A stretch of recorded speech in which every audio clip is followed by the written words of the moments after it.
Marhaba, ahlan wa sahlan fikum, seja bem-vindo ao canal No Coração do Oriente.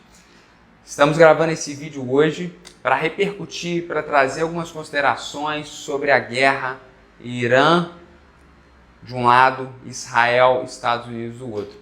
Então não é um vídeo que a gente gostaria de fazer, não é algo que a gente gostaria de estar tratando, mas é uma realidade presente e a gente quer auxiliar você a compreender esse cenário. Na verdade, há muitos vídeos jornalísticos, muita coisa acontecendo que está sendo repassada. Então, meu propósito aqui não é fazer um apanhado da guerra ou trazer uma notícia completamente nova. O propósito desse vídeo é, primeiro, apresentar os agentes envolvidos em toda essa situação para ferramentar você, para habilitar você a compreender melhor esse cenário. Não só dessa guerra, mas com as informações que eu vou passar, eu acredito que você terá condições de compreender melhor o Oriente Médio, que é o propósito aqui do nosso canal.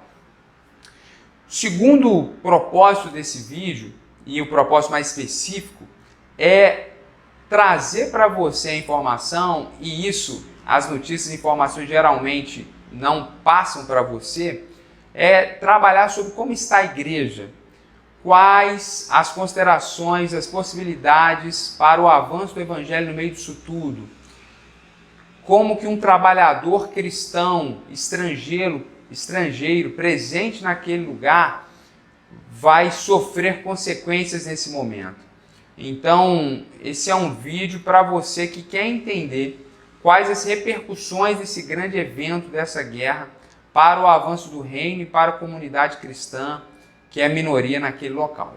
Então esse é o propósito do vídeo, a gente já vai começar. Eu queria só dizer que você que não conhece o canal, se quiser se inscrever, ativar a notificação, você é muito bem-vindo. Nosso propósito aqui é falar de Oriente Médio, onde eu residi por um tempo, e falar sobre religião, cultura e essas questões que muitas vezes tangem também na geopolítica. Seja bem-vindo e vamos lá, porque um dos propósitos desse canal é ser claro, objetivo e direto. A gente não quer vender nada no final e a gente também não quer ficar enrolando no tempo, porque a vida é rápida para todo mundo e esse é um diferencial aqui desse canal também. Cada frase, uma informação útil, relevante, avançando com progressão para gerar de fato um conhecimento para você. Então, primeiramente eu queria apresentar os agentes envolvidos em toda essa situação. Os Estados Unidos, como nós sabemos, é a maior economia do mundo e possui também o maior poderio bélico do planeta. Em todos os sentidos que isso possa ser colocado, em todos os sentidos que você possa compreender isso. Então, os Estados Unidos têm uma força e um poderio militar, estratégico, de influência, de operações que são absurdamente maior do que o Irã. O outro agente é Israel. Israel possui o maior poder bélico do Oriente Médio. Então, nós temos, de um lado, o maior poderio bélico do mundo e o maior poderio bélico do Oriente Médio, que resolve o problema de que, apesar dos Estados Unidos ser o maior poder bélico do planeta, ele está do outro lado do continente. Mas como seu principal aliado está em loco, muito perto do Irã, essa dificuldade da distância dos Estados Unidos é completamente resolvida. E essa influência americana, esse poderio bélico é tal que os Estados Unidos têm bases militares em praticamente todos os países do Oriente Médio. Então, Israel é um grande aliado, mas possui também um poderio, um sistema de defesa que é considerado um dos melhores do planeta, um sistema de inteligência que é incrível, e a gente tem percebido isso nos últimos anos e na história de Israel, na história do povo de Israel, a gente percebe o seu poderio bélico e a sua supremacia bélica na região do Oriente Médio. E o terceiro agente dessa história é o Irã. E é muito interessante a gente perceber que o Irã é uma teocracia. O que isso significa? Diferente de todos os países muçulmanos, que mesmo aqueles que têm a Sharia, que é a aplicação da lei religiosa nas leis civis, o Irã está no nível ainda acima, porque é a única teocracia islâmica do mundo. Isso significa que, na concepção deles, É Deus quem é o rei, o soberano sobre a nação, e os seus representantes terrenos são os ayatollahs, são aqueles que são iluminados por Deus para trazer direcionamento para o país. Mas nem sempre foi assim. E entender um pouquinho da história do Irã nos ajuda a entender um pouquinho das origens desse conflito. E é isso que eu quero compartilhar com você aqui também. O Irã tinha uma monarquia até 1979. O Shah, que é a palavra, né? Shah é a palavra rei na língua persa, foi deposto em 1979 numa revolução islâmica. Então, fundamentalistas islâmicos depuseram o poder e desde então, há quase 50 anos, estão dominando o Irã. O Irã, que é majoritariamente um país persa, e muitas vezes a gente se lembra do antigo grande Império Persa, e essa é a origem do Irã. O povo que está ali majoritariamente é o antigo povo persa, que a gente vê inclusive na Bíblia, no Antigo Testamento, a participação muito efetiva do povo persa na história do povo do antigo Israel. E esse povo persa, no entanto, não está dominando esse território completamente. O que isso significa? Que o Irã não é composto só de persas, mas o Irã é composto de várias outras etnias com milhares e milhões de pessoas. Então ali você tem uma grande população curda, que é uma das maiores, se não a maior etnia sem pátria do mundo, estando espalhados ali na Turquia, no Iraque. Nós temos ali no Irã também um grande número de azeris, que é o povo que dá origem e a etnia que controla majoritariamente o país Azerbaijão. Então o Irã é um local onde, pensando no mapa do Irã, majoritariamente na região central, nós temos persas, mas ao lado dessa etnia ele está cercado por outras etnias, o que faz com que a identidade iraniana não seja composta por uma questão étnica, mas sobretudo por um fator religioso, que é o Islã. E o Islã xiita. Essa ramificação, inclusive, que é considerada aqui no Ocidente como o ramo mais radical do Islã, é o que traz essa unidade para a nação iraniana, mas é importante nós percebermos que essa construção que nós temos de que o xiismo é o ramo mais radical do Islã, e a gente até brinca com isso, a pessoa é xiita, quer dizer, a pessoa é muito radical nos seus pensamentos. Na verdade, a gente sabe que é muito mais uma construção histórica do que uma realidade concreta. O que eu quero dizer com isso? Que se a gente pegar todas as facções terroristas que existem no mundo, quase todas são de origem sunita. Então a gente tem, por exemplo, as ações iranianas, a gente tem, por exemplo, o Hezbollah, que é uma organização xiita, porém, todas as outras, ou a maioria das facções terroristas, elas são sunitas. Então, da onde vem essa ideia que o xiismo é mais radical do que o sunismo? Isso vem justamente desse período da Revolução, porque quando houve essa Revolução Islâmica xiita, os Estados Unidos passa a ser o inimigo número 1 dessa nova nação. Há uma ameaça declarada e manifestação em vários sentidos e várias ações terroristas ao longo da história que provaram aquilo que os iranianos estavam falando. De fato, os americanos e o Ocidente foram tratados como inimigos. Agora, o porquê disso? O porquê disso é que o Irã, até 1979, era o principal aliado dos Estados Unidos no Oriente Médio, mais do que Israel, inclusive. Israel era alguém que era auxiliado pelos Estados Unidos, mas o grande aliado bélico e o grande aliado em termos estratégicos era o Irã. Com esse fato, a gente descobre, inclusive, que foi justamente pré-revolução islâmica xiita que os Estados Unidos inicia o programa nuclear iraniano. Tamanho o nível de aliança que eles tinham. Então, naquele período de Guerra Fria, os Estados Unidos, temendo o avanço e a influência russa na época da União das Repúblicas Socialistas Soviéticas, os Estados Unidos, então, tem um grande parceiro, um país muito estratégico, grande, forte, com herança histórica, que no passado foi um dos grandes impérios que governou esse planeta, e dá início ao programa nuclear iraniano. Então os Estados Unidos temem esse programa nuclear porque foram eles que começaram, eles sabem do potencial dano que pode ser causado ao planeta. E é uma ameaça não só a Israel, não é uma ameaça não só aos Estados Unidos, mas é uma ameaça à ordem mundial, é uma ameaça ao planeta, à civilização humana, uma vez que o que rege a teocracia iraniana são pensamentos religiosos radicais. Então, de fato, há uma ameaça para o mundo, e é por isso que o mundo assiste intervenções como os Estados Unidos e Israel fizeram no ano passado, e por mais que clamem por paz, não intervém de forma efetiva. Porque, de fato, há uma ameaça ao planeta, há uma ameaça à civilização humana. Então, o Irã é essa teocracia que está isolada nesse momento, porque os seus aliados, Hamas, Hezbollah, que eram o seu braço armado, que rebatiam diante de financiamento iraniano e faziam atentados mundo afora e na região, foram totalmente desmantelados por Israel e Estados Unidos. Os seus radicais lá do Iêmen também foram bombardeados por ações israelenses e americanas. Ano passado, esse ano.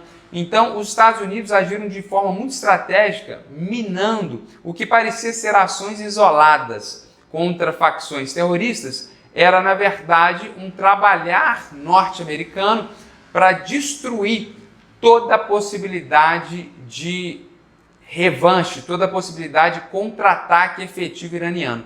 E aí, Hezbollah, Hamas, radicais do Iêmen, são todos, nos últimos 2 anos, afetados. Os ataques ao Irã no ano passado, destruindo defesas, bases aéreas iranianas, tudo isso que pareciam ações isoladas e não coordenadas, parece que faz parte de um grande estratagema norte-americano-israelense para poder culminar nessa ação que está em curso no momento que nós gravamos esse vídeo. Algumas pessoas ficam preocupadas se Rússia, China vão entrar nesse conflito e há muita fumaça em torno disso. A China tem uma política que a gente tem percebido historicamente, e qualquer entrada da China efetiva nessa guerra seria uma mudança da sua política externa histórica. A gente percebe que a China não tem se envolvido nesse tipo de conflito, ela está muito mais em busca do seu crescimento econômico, bélico e buscando uma hegemonia na disputa velada com os Estados Unidos, do que uma oposição franca entrar numa guerra nesse momento. A Rússia está mais preocupada com a questão da Ucrânia, e nesse alinhamento de filosofia governamental Putin-Trump, o que a gente percebe é que, enquanto Trump, ainda que com muitas falas, repudia o que está acontecendo na Ucrânia, mas não faz nada efetivo, a gente percebe que muito possivelmente há entre eles um alinhamento. Então, Trump não faz força efetiva contra a questão da Ucrânia e a Rússia não vai vir em socorro do Irã. E aí, Rússia e Estados Unidos cumprem cada um a sua própria agenda, sem que essas agendas afetem uma agenda do outro. Pois bem, muito possivelmente então o Irã é esse país, essa teocracia xiita que está isolada. Por isso, eu acredito que a gente vai ver uma supremacia total americano-israelense. Por isso, a gente não acredita numa guerra total e completa no Oriente Médio, porque os outros aliados iranianos já foram outrora neutralizados, porque os países muçulmanos não virão em favor do Irã, e a gente já fala sobre isso, e as grandes potências, se entrarem na guerra, não vão entrar numa guerra que vai ser uma guerra no Oriente Médio, vamos falar de uma terceira guerra mundial, o que é muito improvável e que Deus nos livre disso. Agora, por que os outros países muçulmanos não vêm em socorro do Irã? A resposta para essa pergunta responde também a outra pergunta: por que o Irã bombardeou o Kuwait, Bahrein? Por que bombardeou os Estados Árabes Unidos, Emirados Árabes Unidos? Por que bombardeou a Jordânia, o Chipre? Porque outros países muçulmanos do Oriente Médio foram bombardeados pelo Irã. E é interessante que os números são absurdos, são 800 foguetes lançados contra o Emirados Árabes Unidos, por exemplo. Contra a Jordânia e contra Israel foram 50. Há um decrescente número de mísseis, e é interessante perceber que o Irã enviou mais mísseis em países que têm menos força bélica e capacidade de reação. Então, o Irã está bombardeando esses países, mas está bombardeando bases americanas nesses países, majoritariamente, e óbvio que isso sai e extrapola esse escopo, mas majoritariamente é isso que a gente percebe, majoritariamente é isso que a gente vê. E o propósito do Irã é muito mais dar uma resposta interna para a sua população, dizer nós estamos resistindo, nós estamos em guerra, do que efetivamente despertar a fúria desses países que não são persas, são árabes, desses países que não são xiitas, mas são sunitas. E é importante você saber algo. Nesses países é melhor você ser cristão do que você ser sunita ou xiita, se você está num lugar oposto à sua crença.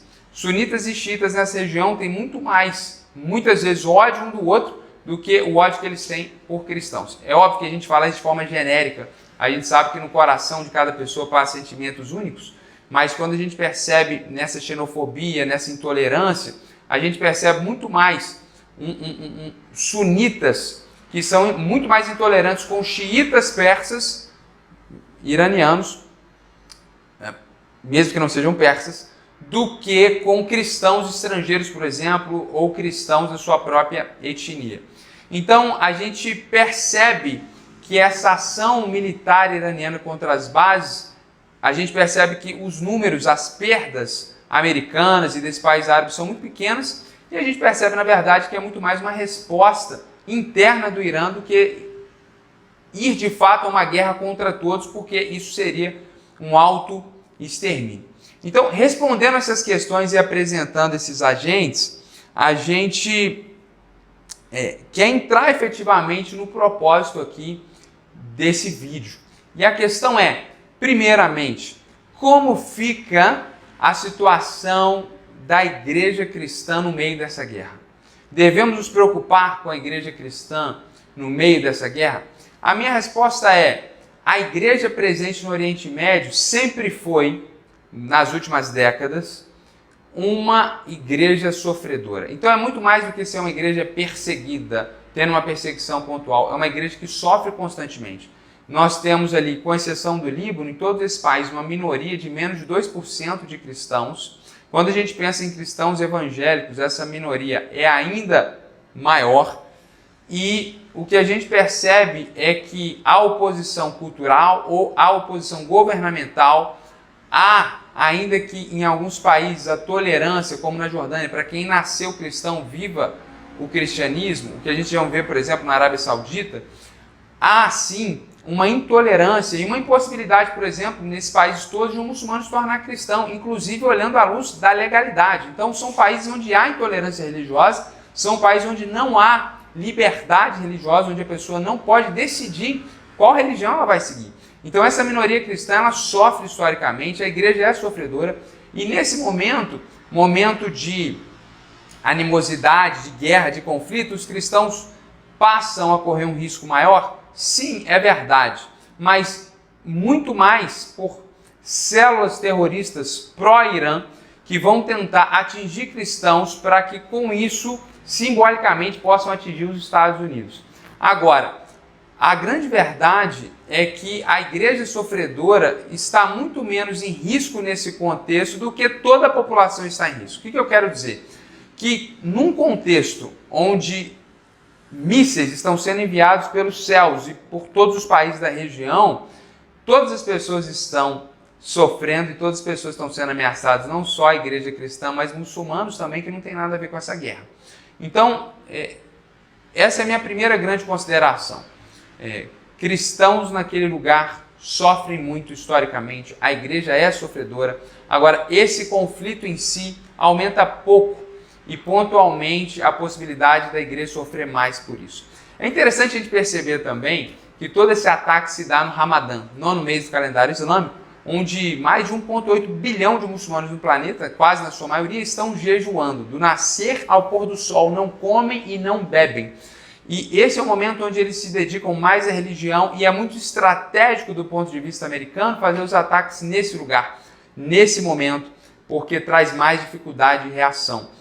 E há uma humilhação simbólica ocorrendo aqui também, no momento que eles estão mais buscando a sua divindade, no momento que eles estão tendo a maior derrota bélica, talvez, da história moderna, da história do país chamado Irã. Então, nesse momento de Ramadã, geralmente, facções terroristas e radicais trabalham mais em prol do terrorismo e a igreja cristã que sofre, geralmente sofre mais. Então, a gente precisa entender esse cenário, esse contexto, e se importar sim com essa igreja sofredora, com a sua minoria cristã e com outras minorias que sofrem também, porém não achar que esse momento vai trazer algo extraordinariamente pior para essa população. Uma segunda consideração é sobre trabalhadores cristãos estrangeiros que estão nesses lugares. Talvez você conheça alguém, talvez você deseje um dia servir a Deus e falar do amor de Jesus nesses lugares. E é muito importante a gente perceber que, sim, aumenta o nível de periculosidade num momento como esse, sim, pelo mesmo motivo que eu falei do risco da igreja. Células terroristas tentando revidar e retalhar a ação americana podem ter mais ações diretas contra cidadãos ocidentais cristãos que residem nesse lugar. Agora, mais uma vez, não será os países do Oriente Médio que farão essa retaliação, mas células terroristas espalhadas entre eles. Porque não é uma guerra do Oriente Médio contra o Ocidente. É uma guerra do Irã entre Estados Unidos, Israel e Irã. Então, é muito importante a gente saber que sim, esses trabalhadores cristãos estrangeiros correm mais perigo, mas também não estejamos sobremaneira alarmados, como se isso fosse algo que, nesse momento, eles estivessem correndo um risco absurdo e todos eles tivessem que ser retirados daquele local. Cada país, cada contexto tem uma realidade e a gente tem que olhar a situação sem animosidade, sem esse emocionalismo que muitas vezes a gente olha e percebe. E por fim, a última pergunta é: como ficam as probabilidades de avanço do evangelho nessa guerra ou pós essa guerra? Pensando nos países da região, muito possivelmente nada vai mudar. Pensando no Irã, se a gente chega num cenário que é o cenário que os Estados Unidos quer, que é o fim do regime dos ayatollahs, o cenário mais possível é que a guarda revolucionária, que é o braço armado da religião, tome o poder. E aí o Irã deixa de ser um país que tem uma liderança religiosa armada e passa a ser um país teocrático religioso com regime militar. E aí, muito possivelmente, haverá acordos e iniciativas e, muito possivelmente, a guarda revolucionária tende, até por pressões internas que a gente tem visto nos últimos anos no Irã, a flexionar algumas questões, a trazer um certo nível de liberdade. E quando isso ocorrer, muito possivelmente veremos uma possibilidade do Evangelho de Cristo avançar e o cristianismo crescer naquela localidade.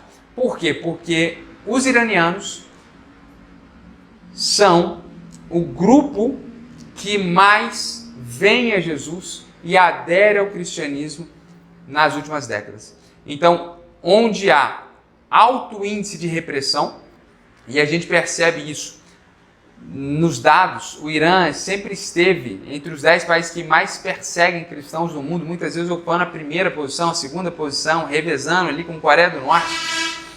A gente percebe toda essa perseguição, todo esse drama, toda essa tragédia, toda essa dificuldade para o avanço do evangelho naquele lugar, toda essa supressão, e ainda assim a gente vê o evangelho florescer no coração dos iranianos.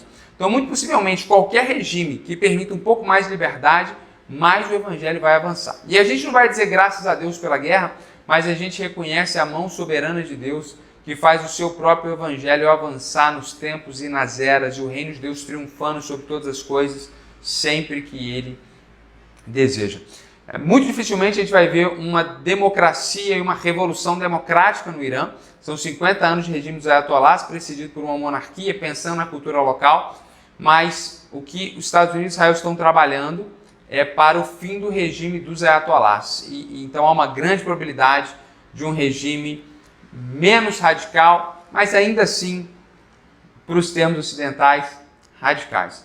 Então a gente acredita que no meio disso tudo, o evangelho pode avançar e triunfar. Agora, você que está preocupado com um amigo cristão estrangeiro que está ali e foi para lá para servir Jesus em meio àquelas pessoas, e você talvez que está nessa posição, está nesse local, esse vídeo chegou a você, e talvez você que um dia deseje estar nesse lugar. É muito importante nós lembrarmos algo que eu tinha muito forte no meu coração quando eu estive ali. Quando alguém deseja servir Jesus em qualquer lugar, nós precisamos calcular os custos. E uma vez que esse custo foi calculado, nada deve nos amedrontar, nada deve nos apavorar. Então, quando eu estive ali, eu não passei por um contexto exatamente como esse, mas em momentos mais brandos de conflito, nós passamos algumas situações difíceis e que traziam um pouco de medo. E era muito importante a gente lembrar isso, e eu encorajo você a lembrar isso. Lembrar-se disso, que nós sabemos os custos. Sempre será difícil, nesse momento da história, ser cristão nesse lugar. E a guerra não deve nos deixar alarmados e desesperados. As medidas cautelares têm que ser tomadas, as medidas de sabedoria precisam ser tomadas sempre, mas de uma perspectiva cristã, o que o Evangelho ensina é que o nosso trabalho aqui tem repercussão na eternidade. Então a gente não olha tudo isso só de forma geopolítica e terrena e não reage se escondendo de forma amedrontada. Nós trabalhamos numa perspectiva espiritual, entendendo que o Senhor é o Senhor sobre as nações, entendendo que o reino de Deus está avançando em todos os lugares. Essa é a perspectiva cristã. E o medo deve ser substituído por sabedoria, por discernimento, por decisões sábias, mas também por coragem para continuar fazendo o que precisa ser feito. Se você deseja ir, se você estar ali, é para mostrar o amor de Deus e anunciar a graça do Senhor, esse é o momento mais oportuno e certamente o futuro trará uma primavera para o avanço do Evangelho na localidade. Espero que esse vídeo tenha te auxiliado. Se você acha que pode beneficiar outra pessoa, pode encaminhar e direcionar esse vídeo, fique à vontade. Fica meu convite para você se inscrever e acompanhar aqui esse canal conosco, sempre trazendo algo sobre aquela região do mundo. Nós saímos do Oriente Médio, mas o nosso coração continua lá e a gente quer compartilhar com você essas questões que vêm lá do coração do Oriente.